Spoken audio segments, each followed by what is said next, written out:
देखिए, सर्वोच्च न्यायालय का जो फैसला आया है, इसके लिए मैं एक लाइन में अगर मैं कहूं तो सत्य परेशान हो सकता है, पराजित नहीं हो सकता।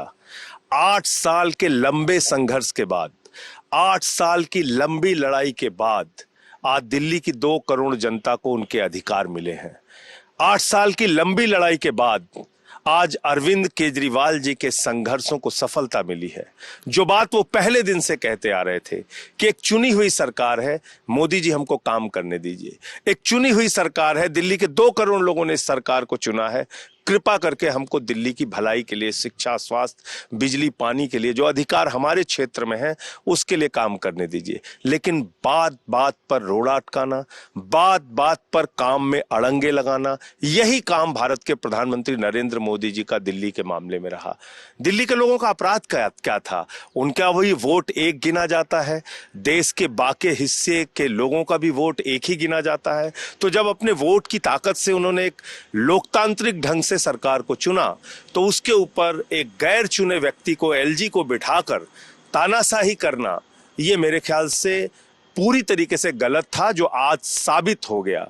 भारत के सर्वोच्च न्यायालय के जो चीफ जस्टिस महोदय हैं चंद्रचूड़ साहब, उन्होंने एक इतिहास रचा है।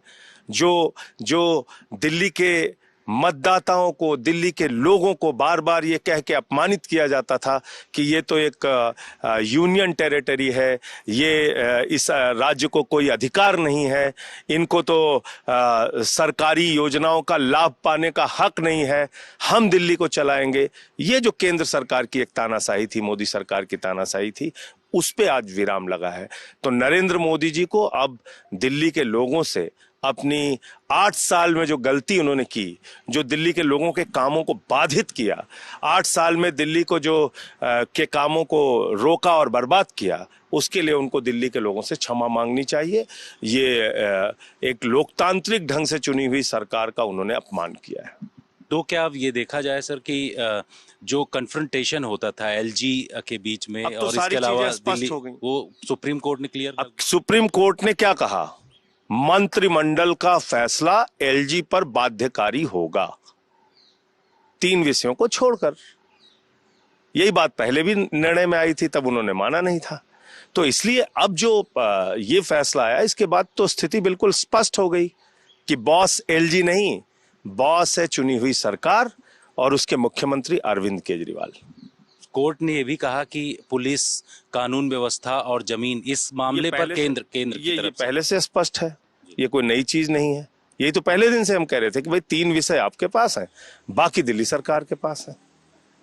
उसमें भी आप ट्रांसफर पोस्टिंग का अधिकार नहीं। आप बताइए, एक डॉक्टर, एक इंजीनियर, एक स्वास्थ्य कर्मी, उससे हम काम तो लेना चाहते हैं जनता के हित में, लेकिन ना हमारे पास उसके ट्रांसफर का अधिकार है, ना पोस्टिंग का अधिकार है। तो वो डरेगा क्यों? या वो हमारी बातों को मानेगा क्यों? या वो लापरवाही करेगा तो हम कर क्या पाएंगे? जनता को तो हमें जवाब देना है ना, जनता ने तो हमें चुन के भेजा है ना। और अगर दिल्ली की जनता ने दिल्ली की सरकार को चुन के भेजा है, केजरीवाल जी को 2 बार प्रचंड बहुमत से जिताया, तो आप बताइए, उस सरकार को आप चलने नहीं देंगे, हर काम में रोड़ा अटकाएंगे, कभी डोर टू डोर राशन की डिलीवरी पर रोक लगाएंगे, कभी मोहल्ला क्लिनिक पे रोक लगाएंगे, कभी टीचर्स को विदेश जाने पर रोक लगाएंगे, हर योजना पे रोक लगाना है।